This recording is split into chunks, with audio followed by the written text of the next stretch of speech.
Hi, this is Usha. Welcome to Rathod Science classes. Today in this lecture, we are going to discuss current affairs of 6 April 2022. So let's get started with our discussion and let us try to see today's quote. Today's quote, it is mainly given by Aristotle. According to him, he says, poverty is the parent of revolution and crime. So poverty is one of the important reasons that will lead to revolution and even crime. So if you're talking about crime, yes, of course, poverty which mainly leads to crime, because mainly to come out of poverty, people will be trying. So in that means they will be adopting some illegal methods. For example, per se like drug trafficking, per se like arms trafficking. So, and even poverty will be also leading to some crimes like rape, everything, right? So here Aristotle says that poverty is a parent of revolution. So if you're talking about revolution, one important reason behind the revolution will be poverty, right? So this is about this quote, and you can use this quote wherever you're writing answer regarding poverty and regarding crimes also. So now let us try to see first topic. It is regarding secularism. So actually this topic is important from our polity point of view, which mainly comes under our GS paper too. So now let us try to understand this topic. So why this secularism is in news? So because of this hijab issue. So what is this hijab? Especially women who are belonging to this Muslim community, they will be wearing their headscarf. So this headscarf is called as hijab. So what happened because of this hijab? There are a number of students. They are mainly they are sent out of the colleges and as well as schools, especially in Karnataka state. And finally, it led to case in this Karnataka High Court. And whatever the verdict which is given by this Karnataka High Court, again, so this verdict which is mainly appealed to Supreme Court. So because of this hijab issue and secularism which is seen in news, and this topic, it is at most important from your polity, and you can expect prelims and as well as mains based question this year for sure. It will be 100%. You can get a question from this topic in both your prelims and as well as mains. So now let us try to understand this article in a very great detail. Yes, Karnataka High Court gave a judgment regarding this hijab, and Karnataka High Court which mainly said that so this wearing of hijab will not comes under integral part of this important or essential things of this Muslim religion. Okay, so this is a thing which mainly said by Karnataka High Court. It mainly said it is not an essential part. It is not an essential part. So because of this, here this Muslim community, they mainly made an appeal to Supreme Court regarding this judgment of this Karnataka High Court. Okay, so High Court of Karnataka has not been able to settle this hijab issue. So because of this, what happened here, these people, they now approached the Supreme Court to contest the order of Karnataka High Court. And this issue of hijab is political, and even we can talk about our constitutional dimensions regarding this hijab issue. So here if you are talking about courts, they will be not talking about political issue, but they will be talking or they will be evaluating constitutional validity, right? So the top court will examine this constitution aspect, and its judgment will hopefully settle this issue. So if we're talking about political dimension of this hijab issue, so it will continue to trouble Indian society for a long time. So if we're talking about a matter of fact, so even some Hindus and as well as Sikh women in North India, they cover their head with some cloth, especially during some important occasions, for example marriages, funerals, religious ceremonies. So during this time, so this women, they will be covering their head with a piece of cloth, or they will be covering with their sari which they are wearing, right? So the Constitution of India which mainly adopted the moral framework for the governance of India. So if we are talking about our constitution, so it is mainly adopted some moral framework, and this will be helpful for the proper governing of our country, that is mainly related to governance of India. So our constitution which mainly talks about equality, justice, fraternity, they are very important ideals, right? So our constitution which is mainly talking about equality, justice, fraternity, that is nothing but brotherhood, they are much a part of great Buddhist tradition, and even it is also the part of European Renaissance as well, right? And because of that, our historians, our Indian national movement or freedom fighters like Jawaharlal Nehru, B.R. Ambedkar, they also worked on these important ideas, and they shaped these ideas in our modern nation. Okay, and they mainly took some moral traditions of Buddhism, and they mainly assimilated the egalitarian impulses of the modern world. So if I'm talking about Indian Constitution, so our Indian Constitution, which mainly provides for freedom of religion and concise. Okay, on another hand, so secularism for governance of the country is also present. So we need to focus on freedom of religion and conscience, and on another hand, we need to also focus on secularism. So our Indian Constitution, which mainly talked about state has no religion. So our Constitution said that state has no religion. So where we can see this part of which is saying that state has no religion. So we are having fundamental rights in our part 3 of Indian Constitution. So some articles like Article 27 and Article 28 of our Indian Constitution, which mainly says that state has no religion. So if you're talking about Article 27 especially, so it mainly says that no tax can be levied for promoting any particular religion, and no public revenue is permitted to spend in favor of any particular religion. So Article 27 says that no tax can be levied, or whatever the tax that mainly covered, that cannot be spent in favor of any particular religion. And if you see this Article 28, it mainly says that no religious institution shall be given in any education institution wholly maintained out of state funds. For example, if there is any education institutions per se, we can talk about schools, colleges, any universities. So these education institutions which are mainly run by state funds, that is government funds. So in that institutions, there will be no religious instructions will be given. And next one is the same article says that no education institution recognized or aided by the state shall compel any person to attend religious classes or worship. Okay, so even education institutions which are mainly recognized and aided by the state, then those institutions will not say that any person to attend religious classes or worship. And even Article 25 subclass 2A of Indian Constitution, which mainly empowers the state to regulate secular activities. Okay, and these activities which are mainly associated with some religious practice. And Article 15, which also prohibits any kind of discrimination on ground of religion. On ground of religion, Article 15, which mainly prohibits any kind of discrimination as well. So in this way, if you see, we discussed about Article 27, we discussed about Article 28, 25 subclass 2A. So all these are talking about freedom of religion. So freedom of religion, it is a fundamental right, and these fundamental rights are not absolute. So here government can impose reasonable restrictions on it on ground of public order, morality and health, right? So here the freedom of religion under our Indian Constitution, so we are not having the same status of other secular rights. For example, equality before law, no discrimination, right to life and liberty, etc. So in this way, these are some important provisions in our Constitution, which mainly says that state has no religion, right? So now let us try to see next topic. It is regarding Ukraine war. So, and what should be the stand of India? So this article is important regarding our GS paper 2 under international relations. And this topic is important from your mains, especially not from prelims.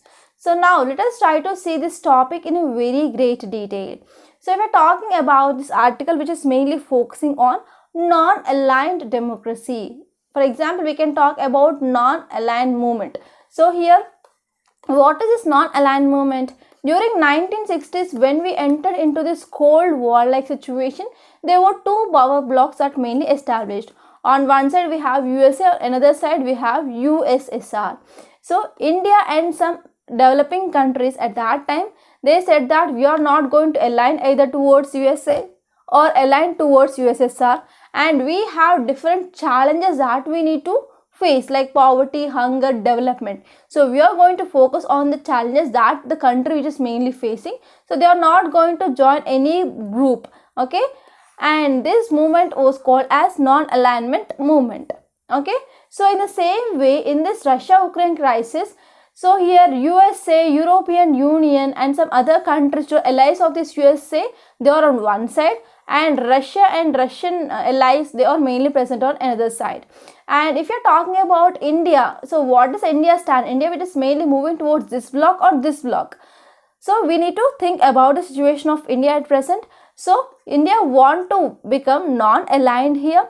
So because of this, in this United Nations Security Council and United Nations Human Rights Council, so whatever the resolutions which are mainly passed, so in that resolutions, India didn't voted. India abstained from voting. So India want to maintain neutrality. So India do not want to take any stand.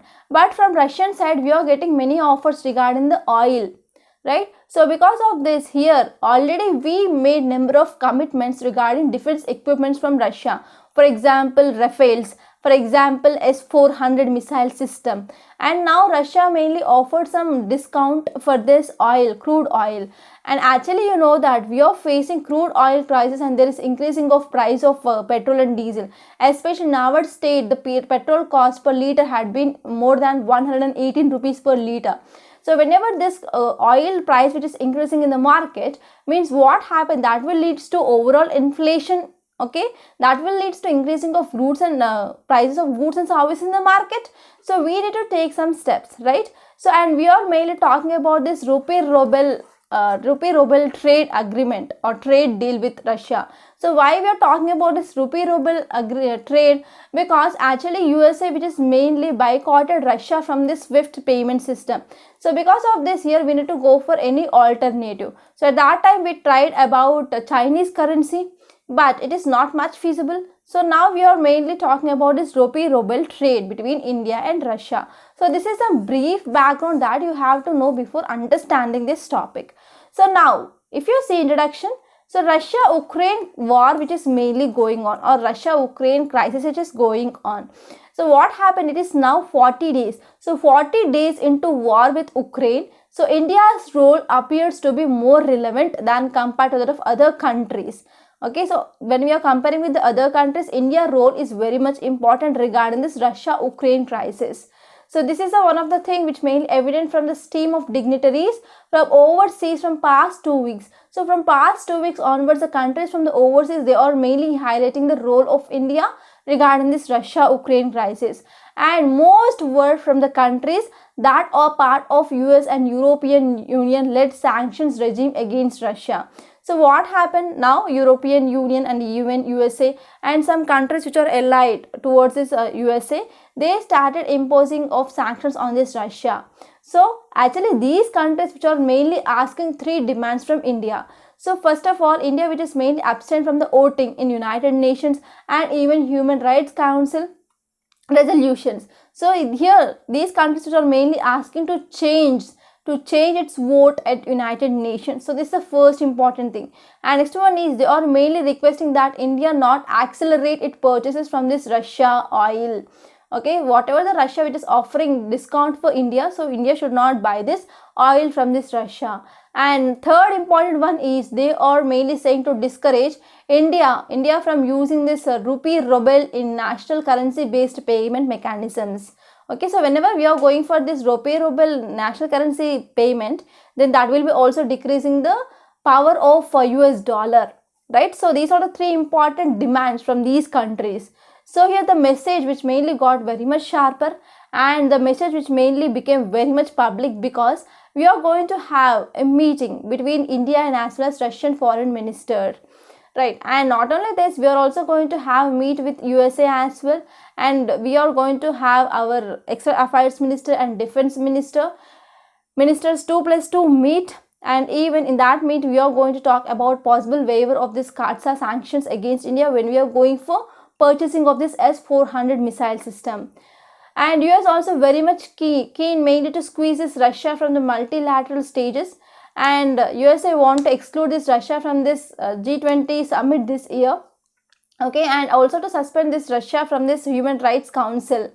And there are many reports which mainly says that there was a gross human rights violation that is mainly seen in Ukraine because of this Russian army. So Russian army which mainly started firing some missiles, etc. So because of this, what happened, almost some cities which are very much important, they had been come down, and what happened, there was a lot amount of violence that is mainly seen in this Ukraine. And apart from that, US and as well as some European countries, they also tightened sanctions on this Russia as well. Okay, so in this condition, our India, that is in New Delhi, must realize its value to the two sides, okay, from the USA side and as well as from Russia side here. And we need to focus on the rapid developments that are going on this Russia-Ukraine issue, and we need to plan, okay, how to be neutral, and we need to plan like how to deal with this both the sides.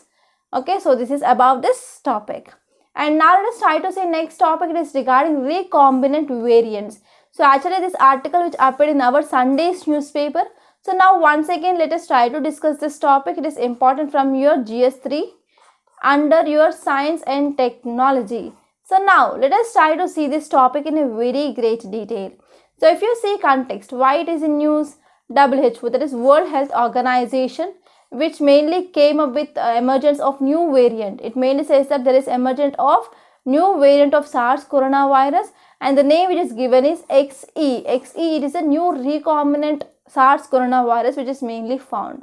So WHO mainly says that this recombinant virus, it was detected in UK. It was detected in UK. So if you see the details like how these variants, so I am talking about variants for the first, and we need to talk about what is this recombinant variant. So first, if you understand how these variants are formed, then you can easily understand how these recombinant variants will be formed.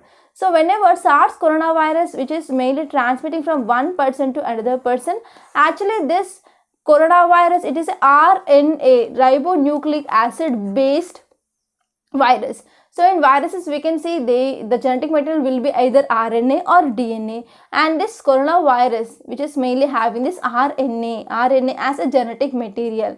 So by using this RNA, so it will be going for accumulating of genetic errors in its genome. So in its genome, whenever it is going for multiplication, sometimes there will be misreading which happens, and that will lead to some genetic errors, and these errors will be produced and that will be transmitted, okay, again. So in this way, because of this genetic errors, we can see there will be some genetic mutation that is mainly seen, and because of this, we can see there will be the new variants that will be mainly generated. So if you're talking about what is this recombinant variant, for example, if you see this person who is infected or who is having a type of, for example, I can talk about Omicron variant, and at the same time he is also having this Delta variant of this coronavirus. Actually, these two variants which are mainly present in his body. So at that time, what happened, that will lead to increasing of genetic diversity. Okay, so the process in which virus which mainly increases its genetic diversity, it is called as recombination. So whenever this recombination is happening, then we can see there will be different lineage of virus that will be coming into picture. So that lineage or different lineage, which is very much different from that of this original lineage of virus, that is called as recombinant variant. So now let us try to understand whether these recombinant variants are deadly. So we're talking about this deadliness of this recombinant virus. So there is a very little evidence which is mainly having, and this evidence which is mainly suggesting that recombinant lineages, they have varied clinical outcome. Okay, they are having a varied clinical outcome compared to that of currently dominant Omicron variant. Right? So although preliminary data from this UK Health Security Agency which mainly suggests that a transmission advantage over this Omicron variant. So whenever we are having this recombinant variant, so they will be having some different genetical diversity. So it mainly coming out, or it is mainly escaping from the already immunity, that is either the T cell immunity, or we can talk about the immunity that we developed or antibodies which are present in our body. So because of this, the transmission rate will be very high. So even UK Health Security Agency says that they are having increased transmissibility than compared to that of this Omicron variant. And in this context, we can talk about identification tracking of this recombinant lineages. So when you are focusing on identifying and tracking recombinant lineages for the SARS coronavirus, that would mainly require some specific tools or special tools, and we need a proper availability of primary data of genome sequences. So this will be the one important necessary things when we want to identify and track this recombinant lineages. So this is about this topic, and now let us try to see next topic. It is regarding the Indian Antarctic bill. So this article is important from our GS paper 2 under polity, and even this will be important from our environment and ecology, which mainly comes in as GS paper 3. So now let us try to see context. Our union government introduced this Indian Antarctic Bill 2022. So our union government which mainly introduced this Indian Antarctic Bill 2022, and this bill which is mainly aims to lay down some set of rules to regulate the range of activities on territories of Antarctica. So what is the important aim here? So aim here is we want to regulate the activities on this Antarctica. So where India it is already set up some research stations, and we are going to increase our stations there. So if we're talking about details, so this is Antarctica. So this is our south pole, right? So this part which is our Antarctica. So this image which is mainly talking about some main provisions of this bill. So first one is it mainly says that there should be no military use of this Antarctica, and freedom of scientific investigation, and we need to freely exchange the scientific plans and data with the countries, and any territorial claims should be put on hold. There should not be any territorial claims by any other country, and it should be the nuclear free zone, and it applies to land but not seas, and all stations open to inspections by other nations, and the national laws apply to citizens, not to areas, and the treaty may be modified at any time, requires unanimous agreement of treaty nations. And next one is all treaty nations to ensure no one carries out acts against the treaty.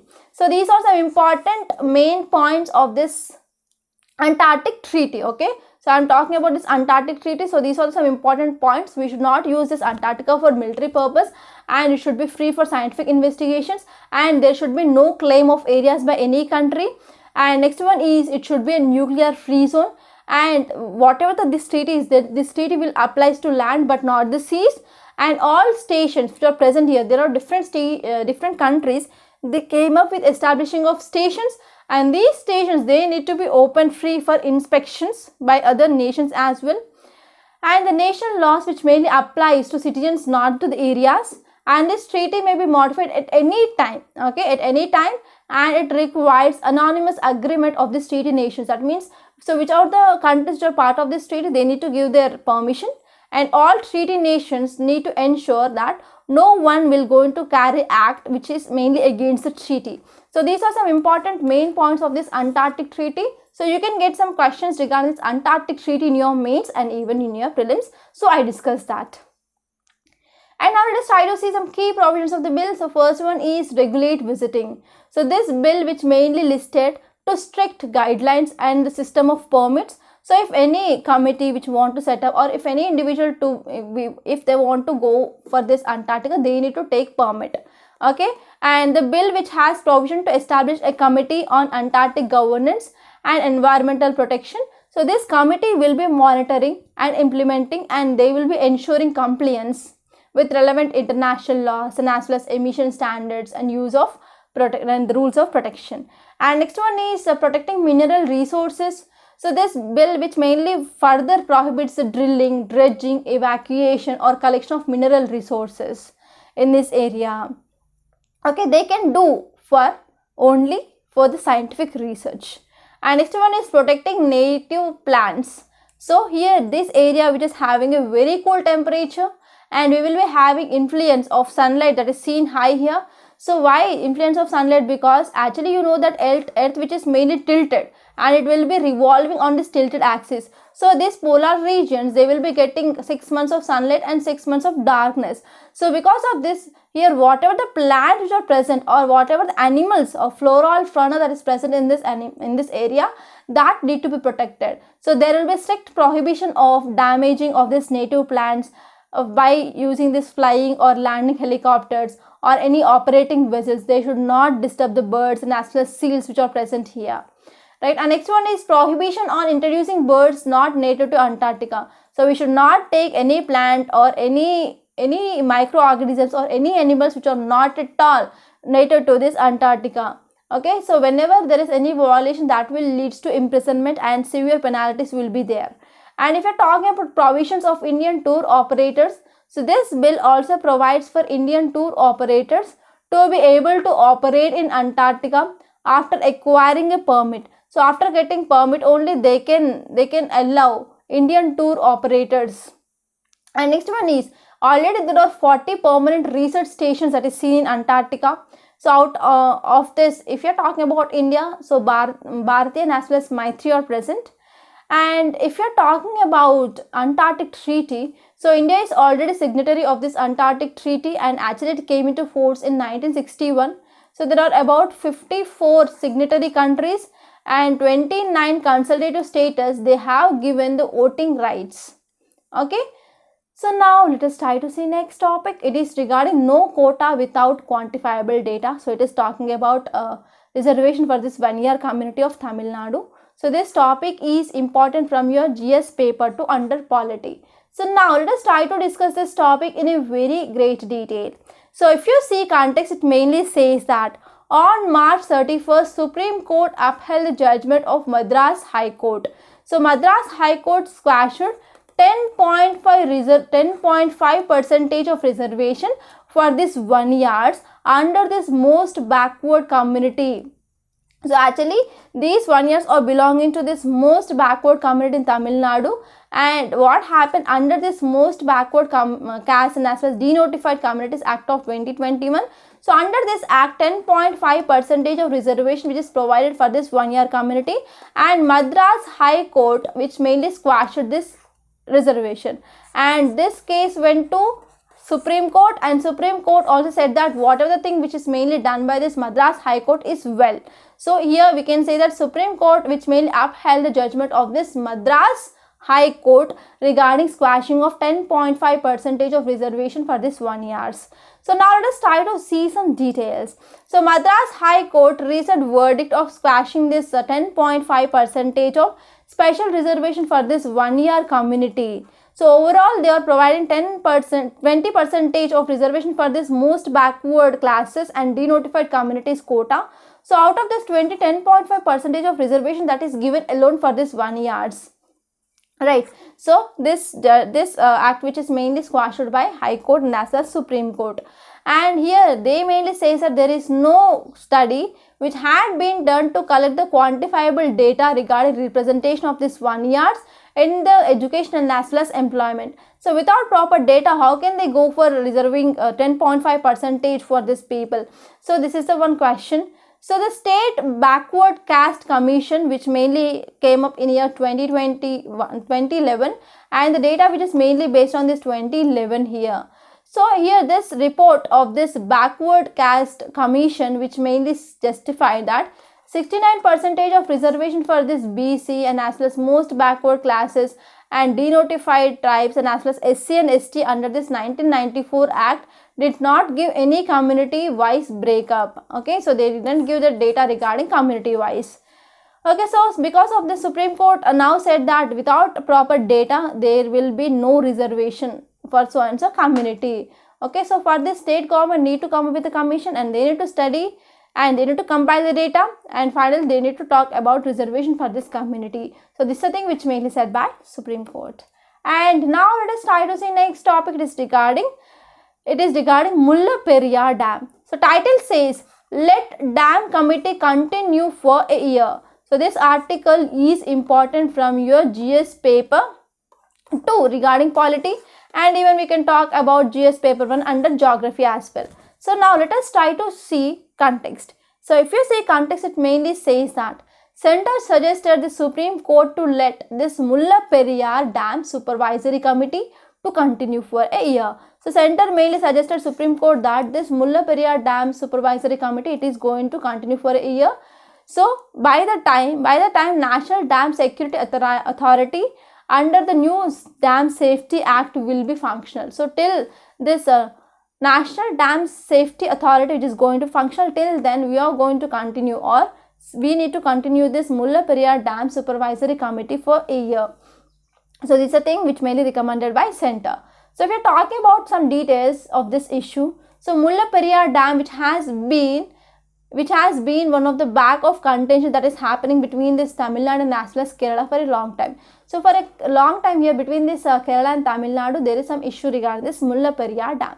So if we are talking about what is the issue, Supreme Court direction which mainly recently said that to supervisory committee of this Mullaperiyar Dam on the issue of the maximum level has revived the controversy surrounding the dam. So this issue which is mainly based on the what should be the maximum level of water that can be present in this dam here. So here the order which mainly issued while hearing the petition which mainly raising apprehensions about supervision of water levels of reservoir. So especially during the rainy season, what happened, there will be increasing of the flooded water that is seen in this dam.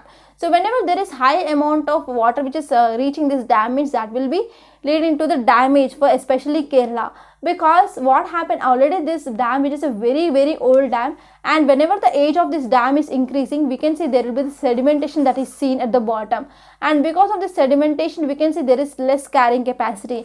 And what happened, because it is a very old and even it cannot hold large amount of water. So this is the one important cause of concern of Kerala actually. So Kerala says that between 18 to 25th October 2021, so this dam which mainly received a substantial flooded water inflow. So here in 2014, Supreme Court said that water can be stored up to 142 feet. Okay, so actually this dam which is under control of Tamil Nadu. So if we are talking about issue between this Kerala and Tamil Nadu, it is regarding water level maintenance. So Kerala said that water level should not go up to 139 feet.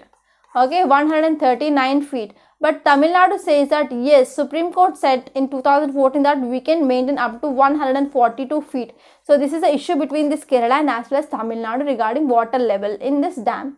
So we are talking about where is this dam located. So this is Kerala and this is Tamil Nadu. So this is our river, right? So here in Kerala we can see this is our Mullaperiyar Dam. So actually this dam which is present in Kerala, but it is mainly operated by or controlled by Tamil Nadu.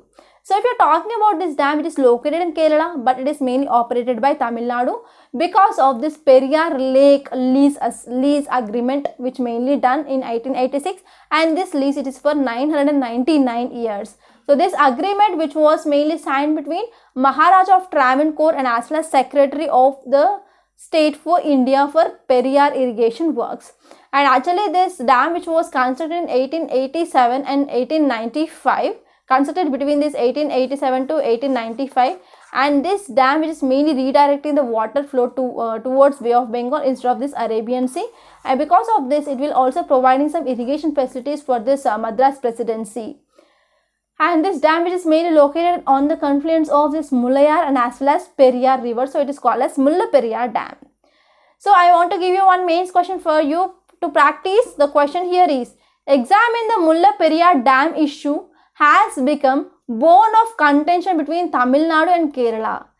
So examine if the union government can help to resolve this issue, and you have to write your answer within 250 words. So write the answer and try to improve your answer writing skill. That is very important for clearing of UPSC.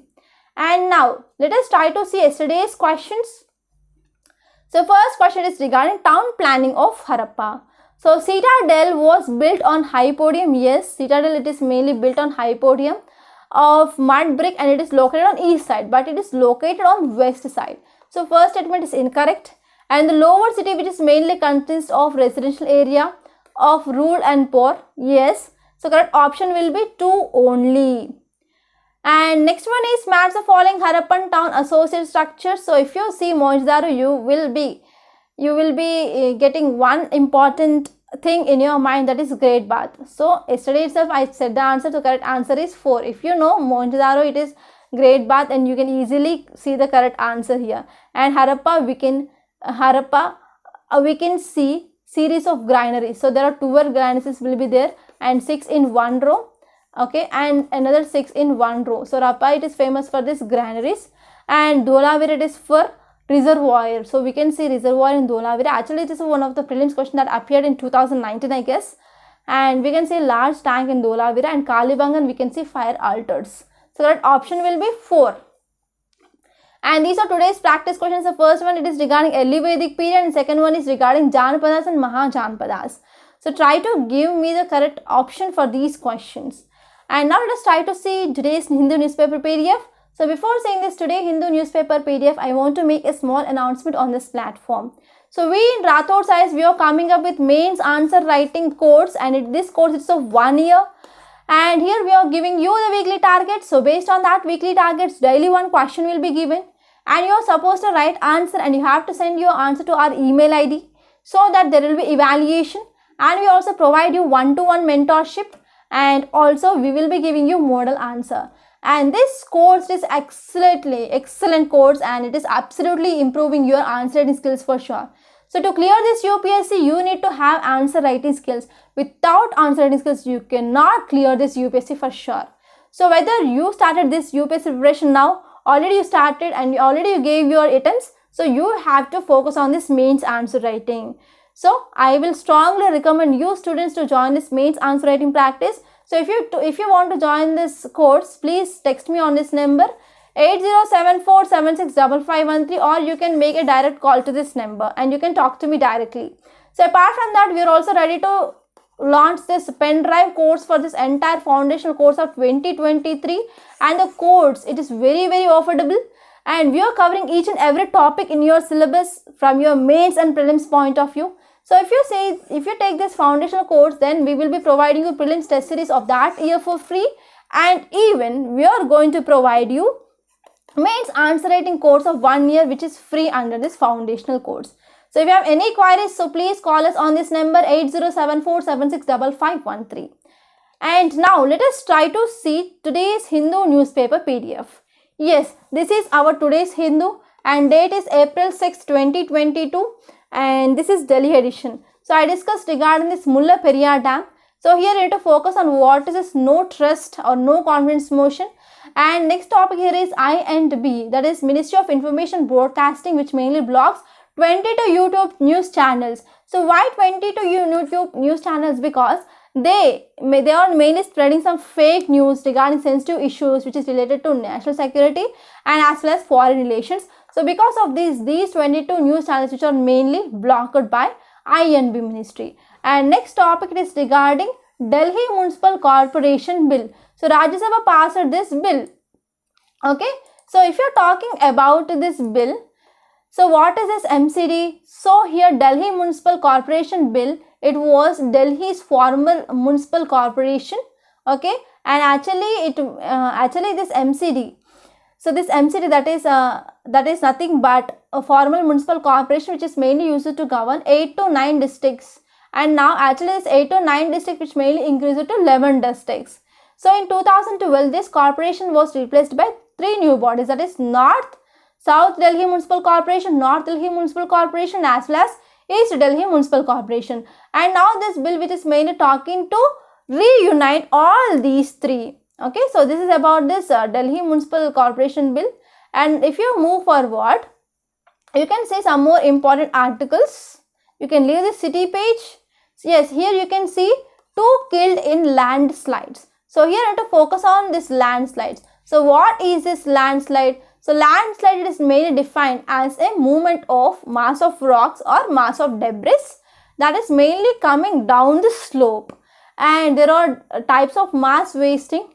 So it mainly says that downward movement of soil or rock under the influence of gravity. So because of influence of gravity, they are mainly coming down. And we will be having different types of this movements like falls, topples, slides, spreads and flows. So you might be knowing them, okay, very well if you have completed reading your NCRTs.